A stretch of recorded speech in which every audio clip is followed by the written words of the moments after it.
This is the second lecture of hybridization and aromaticity.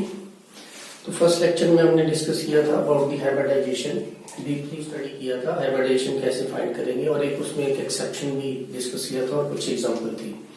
अब इस lecture में हम स्टडी करेंगे, देखेंगे कि हम हाइब्रिडाइजेशन को कैसे अप्लाई करते हैं to find whether the given organic compound is aromatic, anti aromatic और नॉन एरोमेटिक। तो अगर आपने फर्स्ट लेक्चर नहीं देखा तो पहले आप वो देखो ताकि आपको अच्छे से हाइब्रिडाइजेशन समझ में आ जाए। नीचे वीडियो की डिस्क्रिप्शन में उसका लिंक मैं दे दूंगा, उसका आप देख लेना। तो उसके बाद आप अगर हाइब्रिडाइजेशन अच्छे से समझ पाओगे तभी आप उसको अप्लाई करोगे एरोमेटिसिटी में। तो आज हम करेंगे कंपाउंड की डिवीजन, एरोमेटिक, एंटी एरोमेटिक है, नॉन एरोमेटिक में। तो कैसे पता चले हमें कि कंपाउंड जो दिया है आपको वो एरोमेटिक है, एंटी एरोमेटिक है या नॉन एरोमेटिक है। तो शुरू करते हैं। सो ऑर्गेनिक कंपाउंड में तीन कैटेगरीज हैं, एरोमेटिक कंपाउंड्स, दूसरी कैटेगरी इसमें बनेगी एंटी एरोमेटिक और तीसरी कैटेगरी इसमें बनेगी नॉन एरोमेटिक।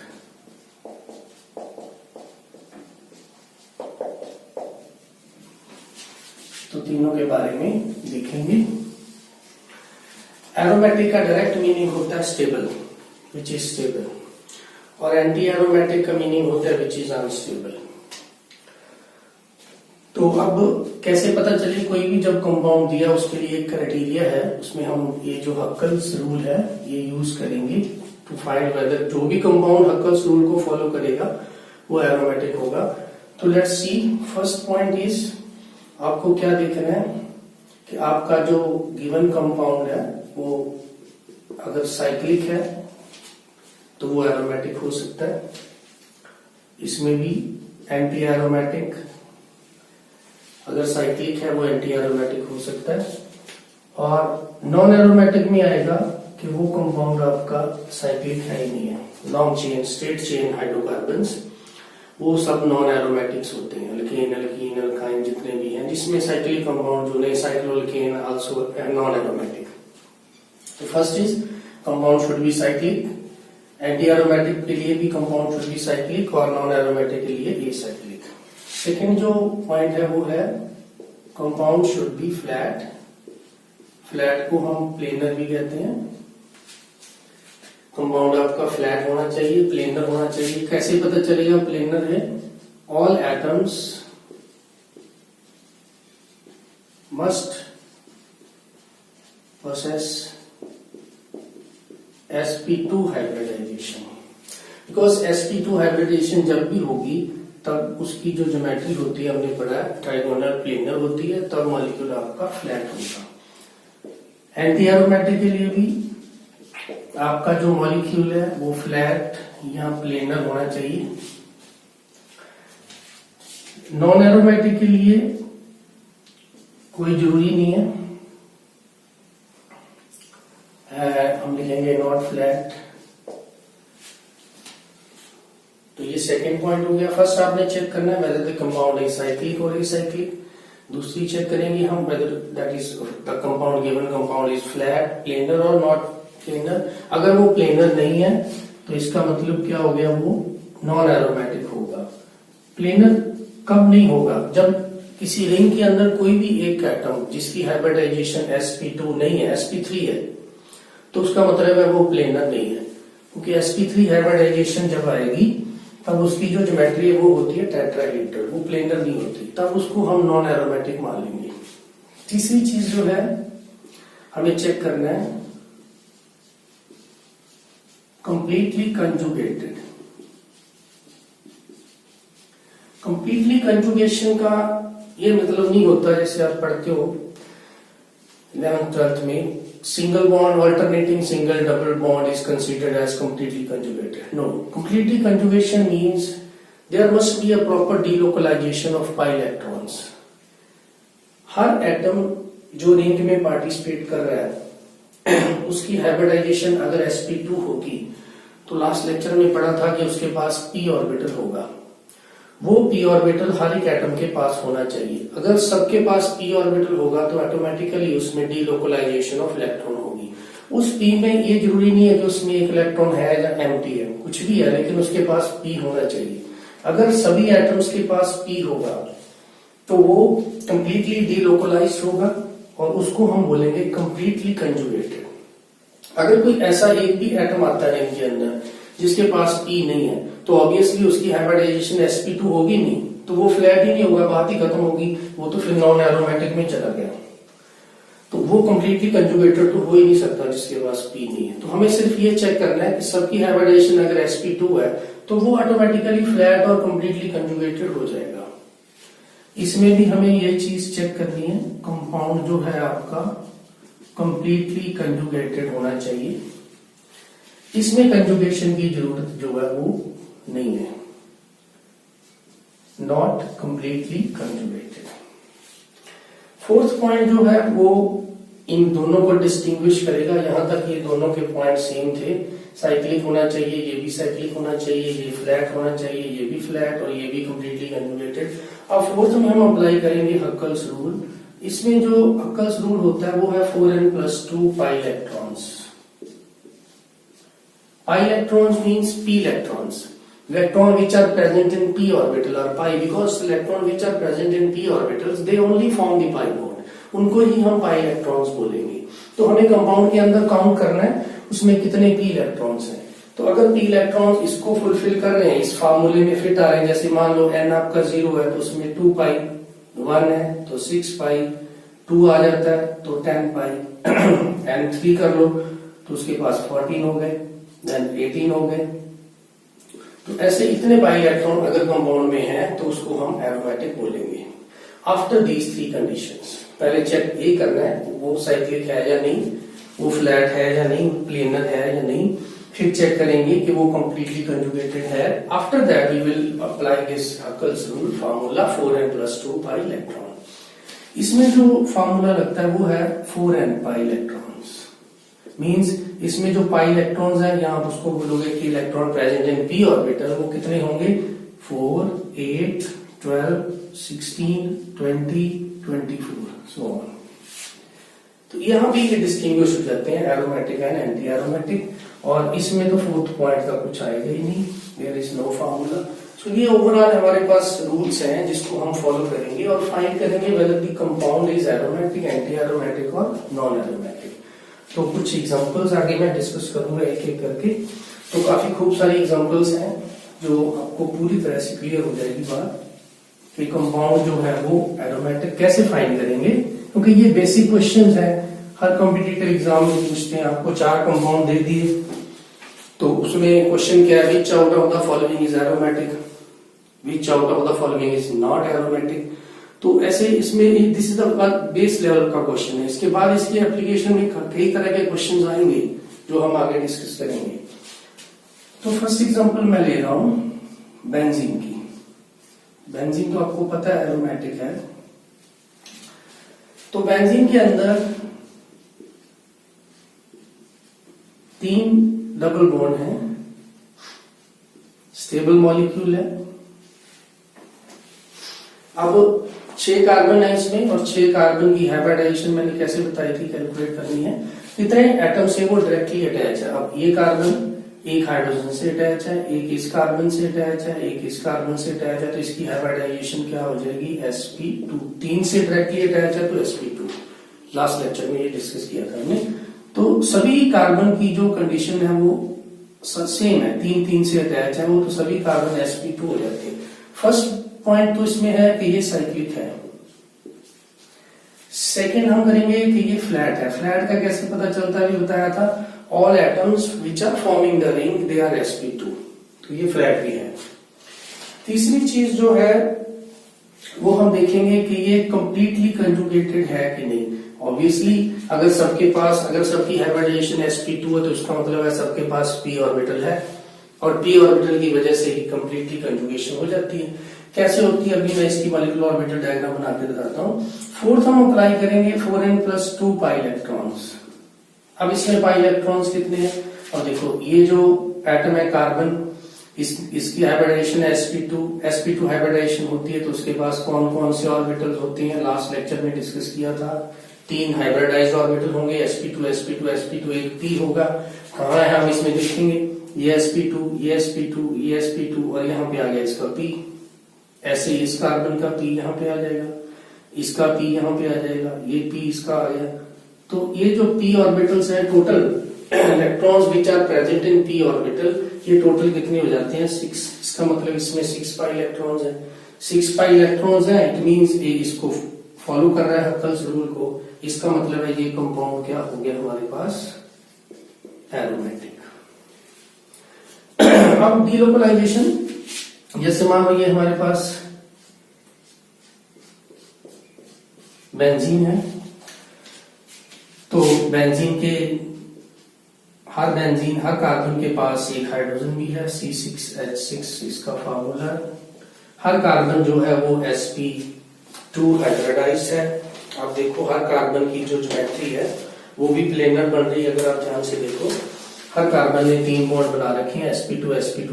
आप इसकी ज्योमेट्री देखो, ये वाली, ये इसका प्लेनर हो गया। इसका चेक करोगे, इस कार्बन का ये भी प्लेनर हो गया। इस कार्बन का चेक करोगे, ये भी प्लेनर हो गया। तो सबकी जो ज्योमेट्री है वो क्या होगी, ट्राइगोनल प्लेनर। इसीलिए ये मॉलिक्यूल ओवरऑल क्या हो जाता है, फ्लैट। अब सबके पास क्या है, एक p ऑर्बिटल। तो p ऑर्बिटल परपेंडिकुलर होगा, जैसे इसका p ऑर्बिटल, इसका p ऑर्बिटल, इसका p ऑर्बिटल, इसका p। तो जब हाइब्रिडाइजेशन sp2 होगी तो उसके पास p ऑर्बिटल तो होगा। अगर सबके पास p है तो उसमें डीलोकलाइजेशन ऑफ इलेक्ट्रॉन ऐसे करके होगी। तो ये बेंजीन की स्ट्रक्चर आप पढ़ते हो 11th 12th में। तो ये मॉलिक्यूलर ऑर्बिटल ये बताती है कि कैसे ये कंपाउंड जो है वो कंप्लीटली कंजुगेटेड है।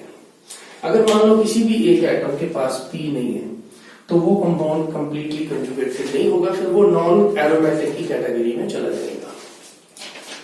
तो नेक्स्ट एग्जांपल,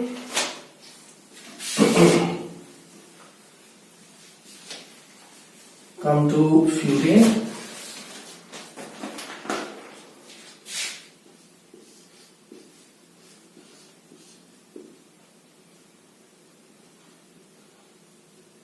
ये फ्यूरेन है, 4 कार्बन है इसमें, सभी के पास H।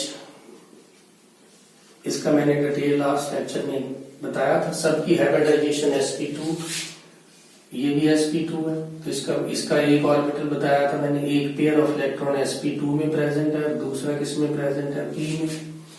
इस कार्बन की sp2 है तो इसका जो p है यहाँ रहा, इसका p, इस कार्बन का p, इस कार्बन का p इधर, इस कार्बन का p इधर। तो total electron present in p orbital कितने हो गए, आप एक एक करके चेक करें। फर्स्ट ये साइक्लिक है, सेकेंड फ्लैट का कैसे पता चलता है, sp2 है all atoms. Third cc completely conjugated है। फोर्थ इसमें 6 पाई इलेक्ट्रॉन्स हैं, तो इसका मतलब है ये भी क्या हो जाता है, एरोमेटिक। अब इसमें था एक चीज कि ये जो sp2 आप जब रेजोनेंस लिखते हो आप यही पढ़ते हो कि एक पेयर ऑक्सीजन का रेजोनेंस में पार्टिसिपेट करता है, दूसरा नहीं करता। तो आपको जब एरोमेटिक कैरेक्टर फाइंड करना होता है तो आप सिर्फ एक पेयर को काउंट करोगे। क्यों, ऐसा क्यों? ऐसा इसलिए कि जब हम इसकी स्ट्रक्चर, जो इसकी ऑर्बिटल स्ट्रक्चर बनाते हैं हम, तो ऐसे करके हमारे पास C आ जाएंगे, यहां पे आ जाएगा O। ठीक है, इसको थोड़ा सा चलते बात है। अब सबके पास H है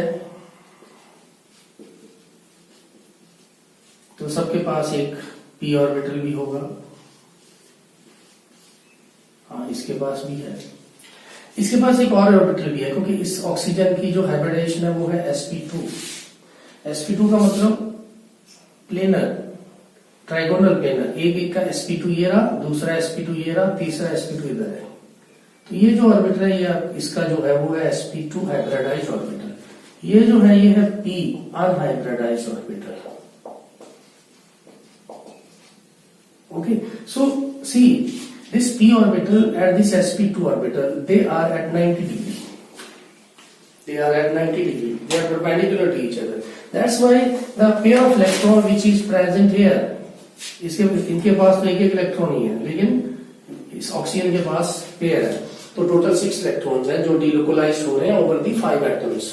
तो ये जो पेयर है ये तो रेजोनेंस में पार्टिसिपेट करेगा, ऐसे ऐसे आप इसको बना दोगे, लेकिन ये जो पेयर है that can not participate in the resonance because that is at 90 degree. So that's why we count only one pair to find out whether the compound is aromatic or anti-aromatic. So इसका reason ये है कि हम sp2 वाला orbital है जो वो use नहीं करते। नेक्स्ट एग्जांपल्स है आगे, तो हम फटाफट उसका निकालते जाएंगे, एरोमेटिक है, एंटी एरोमेटिक है या नॉन एरोमेटिक है। ध्यान से एक एक एग्जांपल को देखना।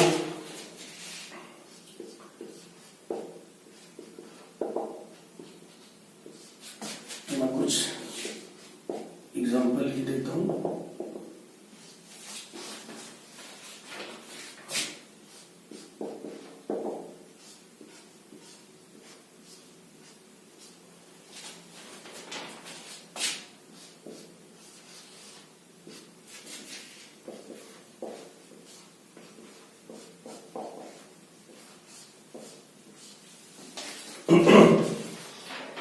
चलो ये 5 कंपाउंड हैं, इनको हम देखते हैं पहले, उसके बाद और बहुत सारी एग्जांपल्स हैं।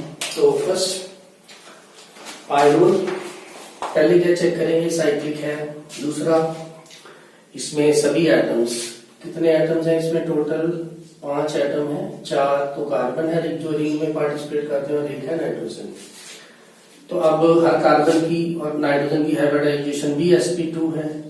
ऐसे कल एक एक्सेप्शनल रूल किया था, this is attached to sp2 hybridised atom, so इसकी हाइब्रिडाइजेशन भी sp2 है। तो इसका मतलब है इसका ये पेयर ऑफ इलेक्ट्रॉन है that is present in p। इस कार्बन का p यहाँ पे है, इस कार्बन का p यहाँ पे है, इस कार्बन का p इधर और इस कार्बन का p इधर, तो टोटल पाई इलेक्ट्रॉन 6 हो गए। इसका मतलब है ये कंपाउंड क्या हो गया हमारा, एरोमेटिक। नीचे सल्फर में आ जाते हैं, दिस इज थायोफिन, यहाँ पे हाइड्रोजन है, यहाँ पे हाइड्रोजन है। तो पहली बात तो ये साइक्लिक है, दूसरी बात सभी एटम्स sp2 हाइब्रिडाइज्ड हैं, ये बिल्कुल फ्यूरेन जैसा है, बस ऑक्सीजन की जगह पे सल्फर आ गया यहाँ।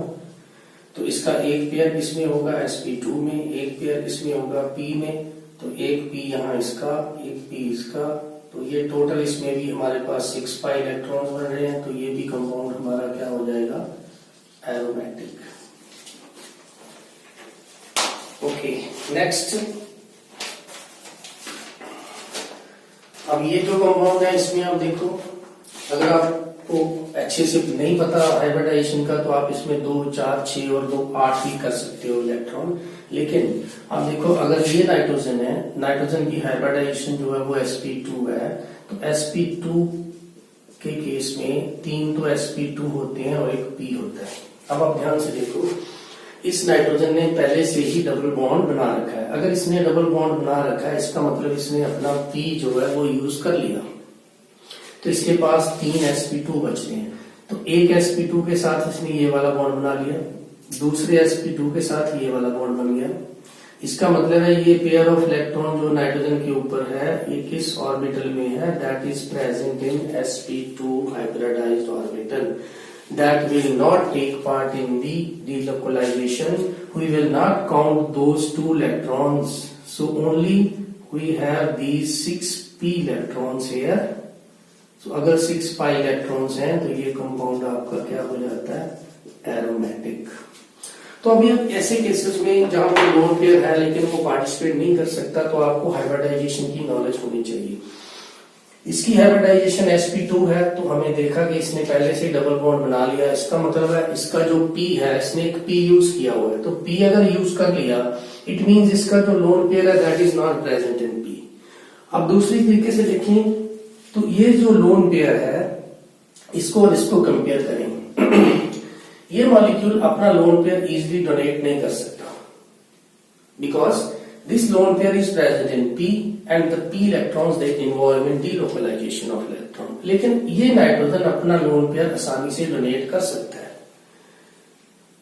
तो अगर हम इनको कंपेयर करें, अगर क्वेश्चन पूछा जाए out of these to which can be easily protonated, तो आपका आंसर होगा ये, बिकॉज इसका लोन पेयर फ्री है डोनेट करने के लिए, वो रेजोनेंस में पार्टिसिपेट नहीं कर रहा। क्यों फ्री है? क्योंकि वो sp2 हाइब्रिडाइज्ड ऑर्बिटल में प्रेजेंट है। इसका जो लोन पेयर है, अगर मान लो आप इसको जबरदस्ती प्रोटोनेट करते हो, ठीक है, तो अगर आप इसको प्रोटोनेट करते हो तो मैं यहां पे लिखता हूं, ये बनेगा क्या, तो ये बन जाएगा आपका ये, ठीक है। तो आपने इसको प्रोटोनेट कर दिया तो ये बन गया हमारा, ये बन गया। अब देखिए, अब पहली बात तो ये साइक्लिक है, लेकिन अब इस नाइट्रोजन की हाइब्रिडाइजेशन क्या हो जाती है, sp3। तो जब किसी एक एटम की हाइब्रिडाइजेशन sp3 होगी, इट मींस मॉलिक्यूल जो है वो ओवरऑल फ्लैट नहीं है, that is not a cyclic compound. तो अगर वो साइक्लिक नहीं है, इसका मतलब वो कौन सी कैटेगरी में आ जाता है, नॉन एरोमेटिक। तो अब कोई भी कंपाउंड जो एरोमेटिक है, स्टेबल है, वो नॉन एरोमेटिक कंपाउंड में चेंज नहीं होगा। क्यों नहीं होगा? क्योंकि एरोमेटिक की जो स्टेबिलिटी है वो सबसे ज्यादा होती है। ये स्टेबिलिटी ऑर्डर है, ये आप ध्यान से नोट कर लेना, नॉन एरोमेटिक, और तीसरे नंबर पे आता है anti aromatic. Anti aromatics are highly unstable, aromatics are highly stable, और जो बीच में आ जाएगा वो आ जाएगा नॉन एरोमेटिक। तो अब एरोमेटिक है ये, तो इसका लोन पेयर अगर आपने जबरदस्ती प्रोटोनेट कर दिया इसको स्ट्रॉन्ग एसिड की प्रेजेंस में, तो क्योंकि किसी भी एसिड से हम इसको दूर रखेंगे, because it's going to change into non aromatic which is less stable. हाँ, इसको प्रोटोनेट कर दो तो इसको जो इसका जो एरोमेटिक कैरेक्टर है उसको कोई इफेक्ट नहीं पड़ेगा, इसका एरोमेटिक कैरेक्टर डिस्ट्रॉय नहीं होगा। तो इसीलिए अगर ये क्वेश्चन है कि out of these two compound which can be easily protonated, तो आपका आंसर होगा ये, because lone pair are easily available for donation for protonation.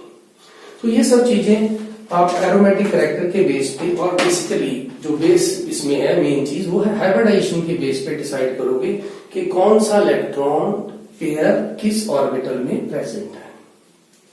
चलो आगे मूव करते हैं, ये ऑर्डर आप नोट कर लेना, aromatic more stable then non aromatic and more stable then anti aromatic. उसके बाद ये मॉलिक्यूल आ जाता है हमारा, अभी हमारे पास ये दो बचे हैं। तो इस कंपाउंड के अंदर 4 कार्बन हैं, साइक्लो ब्यूटाडाइन है, ये चारों के चारों sp2 हाइब्रिडाइज्ड हैं, ठीक है। तो अगर ये sp2 है तो इसका p इधर है, अगर ये sp2 है तो इसका p इधर है, ये sp2 है तो इसका p इधर है, ये sp2 है तो इसका p इधर है। तो इसमें 4 पाई इलेक्ट्रॉन्स हो जाते हैं। 4 पाई अभी हम पढ़ा हमने कि 4n पाई इलेक्ट्रॉन वाले जो क्या होते हैं वो एंटी एरोमेटिक होते हैं। तो ये मॉलिक्यूल आपका क्या हो जाता है, एंटी एरोमेटिक। अब ये बचा एक, अब इसको बड़े ध्यान से करेंगे। नाइट्रोजन लिखा हुआ है, नाइट्रोजन की 3 वैलेंसी होती है, तो उसने 3 बॉन्ड बना रखे हैं तीनों नाइट्रोजन ने, और 3 बॉन्ड बनाने के बाद उसके पास क्या होता है, एक लोन पेयर। वो आप नहीं भी अगर दिया हुआ तो आपको पता होना चाहिए, तो बड़ी बात नहीं है, लोन पेयर से। अब हम एटम्स की चेक करेंगे हाइब्रिडाइजेशन। नीचे कार्बन है, दोनों कार्बन कार्बन डबल बॉन्ड, तो एक कार्बन 3 एटम से अटैच है तो ये sp2 हुआ, ये भी 3 से अटैच है, ये भी sp2 हुआ। अब नाइट्रोजन जो है ये वाला, नाइट्रोजन के पास एक लोन पेयर है और वो किससे अटैच है, sp2 हाइब्रिडाइज्ड एटम से। इसका मतलब है उसकी भी हाइब्रिडाइजेशन क्या हो जाएगी, sp2। तो सभी की लिखते हैं, फिर से मैं इसको ड्रॉ करूंगा।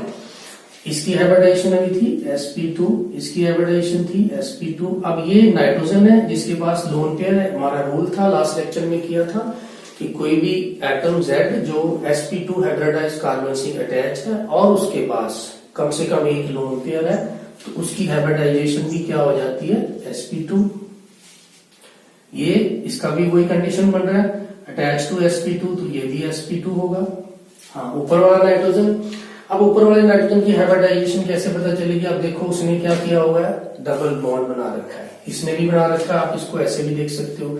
जिसने डबल बॉन्ड बना लिया इसका मतलब उसके पास p ऑर्बिटल है, और जिसके पास p ऑर्बिटल है इसका मतलब उसकी हाइब्रिडाइजेशन sp2 है। तो इट मींस ये नाइट्रोजन भी आपका क्या हो जाएगा, sp2। तो ये बात क्लियर होगी, जितने भी एटम्स इसमें हैं वो सभी के सभी sp2 हाइब्रिडाइज्ड हैं। ये कंपाउंड साइक्लिक भी हो गया, ये कंपाउंड कंप्लीटली कंजुगेटेड भी हो गया। अब मैं इसको फिर से ड्रॉ करता हूं। अब मैं बताऊंगा ये जो लोन पेयर्स हैं तीनों नाइट्रोजन के पास किस किस ऑर्बिटल में प्रेजेंट है। अब देखो ध्यान से, इसकी हाइब्रिडाइजेशन sp2 थी, तो इसने 3 बॉन्ड बना रखे हैं सिंगल sp2 sp2 sp2। इसका मतलब ये जो इसका लोन पेयर है ये p ऑर्बिटल में प्रेजेंट है। इसने अपने 3 sp2 हाइब्रिडाइज्ड ऑर्बिटल यूज कर लिए, तो इसका जो लोन पेयर है वो p में चला गया। अब ऊपर वाला जो ये नाइट्रोजन, इसका p यहाँ पे आ गया क्योंकि इसने डबल बॉन्ड बना रखा है।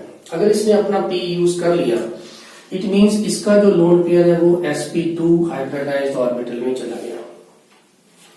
इस नाइट्रोजन का भी इसने अपना p यूज कर लिया, तो इसका मतलब इसका भी ये जो लोन पेयर है वो sp2 हाइब्रिडाइज्ड ऑर्बिटल में चला गया।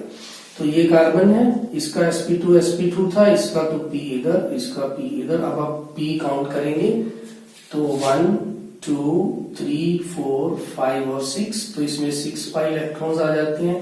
तो ये कंपाउंड ओवरऑल क्या हो जाता है, aromatic.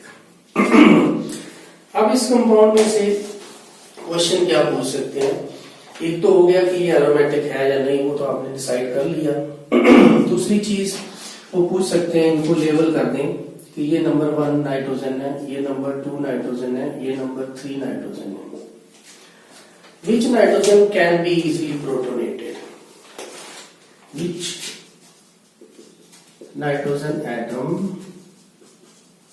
can be easily protonated? Options दे दें, 1 ओनली, बी ऑप्शन दे दें, 2 and 3, सी ऑप्शन दे दें, 1 and 3, और डी ऑप्शन दे दें 1 and 2। तो कौन सा आंसर होगा इसका? अब देखो, प्रोटोनेशन मींस हमें कौन सा नाइट्रोजन इलेक्ट्रॉन डोनेट कर सकता है। अभी पहले बताया था लास्ट एग्जांपल में, इसका लोन पेयर p में है तो ये नहीं दे सकता, क्योंकि इसका जो लोन पेयर है that is involve in resonance. इसका जो लोन पेयर है वो sp2 में ये दे सकता है आसानी से, कुछ नहीं होगा। अगर ये डोनेट कर भी देगा तो इसका कंपाउंड का एरोमेटिक कैरेक्टर डिस्ट्रॉय नहीं होगा। इसका जो लोन पेयर है वो भी sp2 में है, तो ये भी इजीली डोनेट कर सकता है, यहाँ से प्रोटोनेशन हो सकती है। इसका मतलब है 2 और 3, सेकंड और थर्ड जो है वो दोनों प्रोटोनेट हो सकते हैं। तो इसका आंसर हो जाएगा 2 और 3।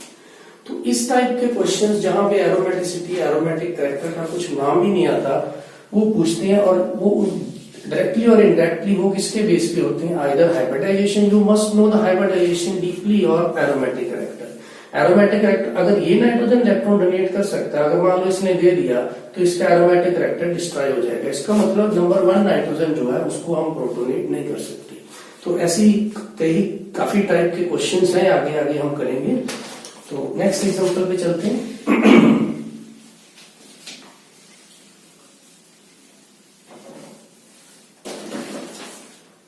Okay, we will move to next example. Oxygen, nitrogen. इस नाइट्रोजन के पास एक लोन पेयर है, इसके पास ऑब्वियसली 2 लोन पेयर है। तो ये कंपाउंड आपको दे दिया, ठीक है। Second compound S N double bond N, ये दे दिया। थर्ड कंपाउंड S N के साथ H, N के साथ H, ये दे दिया। Fourth compound double bond here, nitrogen और nitrogen. Fifth compound oxygen, nitrogen, nitrogen और यहाँ पे डबल बॉन्ड। चलो ये 5 कंपाउंड है, और एक और लिख लेते हैं 6H B, nitrogen, double bond nitrogen, single bond carbon and like this. अब इन कंपाउंड्स को हम देखेंगे कौन सा कंपाउंड जो है वो एरोमेटिक है, कौन सा एंटी एरोमेटिक है और कौन सा नॉन एरोमेटिक है। तो हम देखें फर्स्ट कंपाउंड में सभी एटम्स जो है वो sp2 हाइब्रिडाइज्ड हैं, I think, because oxygen is also sp2 because it is attached to sp2 hybridised carbon atom. ये तो बात क्लियर हो गई, कि ये साइक्लिक है। दूसरी बात ये फ्लैट भी है। तीसरी बात ये कंप्लीटली कंजुगेटेड भी है। Pi electrons in which orbital this lone pair is present, whether it is present in hybridized orbital or unhybridized orbital. Just see, nitrogen इसने डबल बॉन्ड बना रखा है, इसका मतलब इसने अपना p ऑर्बिटल यूज कर लिया। It means this lone pair is present in sp2 hybridized orbital. Clear? Now out of these two pair, one pair will be present in sp2 hybridized and second pair will be present in p. और इस carbon का एक p यहाँ पे भी आएगा, फिर इस कार्बन का एक p इधर, इस कार्बन का एक p इधर। How many pi electrons are there? Means electron which are present in p orbital. 1, 2, 3, 4, 5, 6. So 6 pi. 6 pi means this compound is aromatic. Next. Now nitrogen has a lone pair. This nitrogen has a lone pair. This sulfur has a two lone pair. What about hybridization? All the atoms are sp2 hybridized. Sulfur is attached to sp2, so as a lone pair, according to exceptional rule, it is also sp2 hybridized. Now we will see in which orbital these lone pairs are present. So first of nitrogen. In which orbital this lone pair of electron is present? What do you think? Nitrogen ने double bond बना रखा है, इसका मतलब इसका p orbital use हो गया। It means this pair is present in sp2। इस नाइट्रोजन ने भी डबल बॉन्ड बना रखा है, इसका भी p यूज हो गया। This pair is also present in sp2 and इस कार्बन की हाइब्रिडाइजेशन है sp2, तो इसका मतलब इसका तो एक p इधर आ गया, इसकी भी sp2 है तो इसका एक p। Now what about sulphur? Sulphur is just like oxygen, एक पेयर p में और एक पेयर किसमें आ जाएगा sp2 में। Now count the number of electron in p। So there are 1 2 3 4 5 6, तो again 6 pi electron, so this compound is also aromatic. Okay, next move to this molecule. So here is a lone pair and here is a lone pair. Sulfur has two lone pair. So what about hybridization? Hybridization of all the atoms is sp2. Yes, it's sp2. Why? Because this nitrogen is sp2 because it is attached to sp2 hybridized carbon atom, and this nitrogen is also attached to sp2 hybridized atom, so that's why it is also sp2. क्या था rule? Atom having lone pair of electron attached to sp2 hybridised orbital is itself is sp2 hybridised orbital. तो तब ये nitrogen sp2 हो गया, तो अब nitrogen से ये दूसरा नाइट्रोजन अटैच है, इसके पास लोन पेयर है, तो यहाँ पे भी वही रूल, तो इसका मतलब ऊपर वाला नाइट्रोजन वो भी sp2 हाइब्रिडाइज्ड है। ये जो सल्फर इस साइड है that is directly attached to sp2 hybridised carbon, तो ये भी हमारा sp2 है, तो all the atoms are sp2 hybridised orbital. So क्या चीज क्लियर हो गई? Cyclic clear, flat clear, CC clear. Now what about the Huckel's rule? Now we will see about the lone pair. This lone pair of electron is present in p orbital because इस nitrogen ने कोई double bond तो बना के नहीं रखा, 3 single bond है इसके, तो 3 सिंगल बॉन्ड का मतलब इसके 3 sp2 sp2 sp2 यूज होंगे, तो इसके पास p बचा, p में है लोन पेयर। ऐसे ही कुछ ऊपर वाले नाइट्रोजन का है, इसकी भी जो पेयर है वो p में है। सल्फर का केस वही रहेगा, एक पेयर sp2 में आ गया, दूसरा पेयर p में चला गया। नीचे इस कार्बन का एक p इधर, दूसरे का p इधर। Now count the number of electron in p। So now it's 1 2 3 4 5 6 7 8, तो it has 8 pi electron. It is anti-aromatic.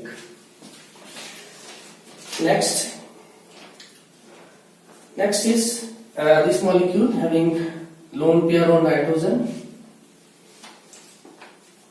So now in this case, all the atoms are sp2 hybridized, that is clear. So this nitrogen, इसने अपना p use कर लिया, तो इसका मतलब है ये पेयर sp2 में चला गया।